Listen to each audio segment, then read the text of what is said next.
How to change Facebook name in your PC or laptop. Hello everyone, this is Sabrina here to help you today. So without any further ado, let's get right into the video.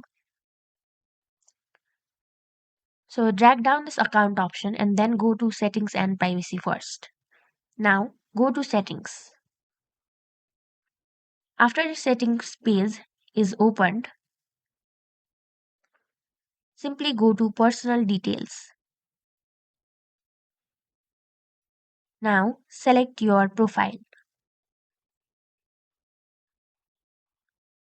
And from here go to name or username if you want to change your username, and from here you will be able to change your name like this. Simply tap on done and your name is changed. So that's how you do it. Thank you for watching this video. Make sure to like, share and subscribe to our YouTube channel. If you got any questions, comment them down and I'll catch you in the next one.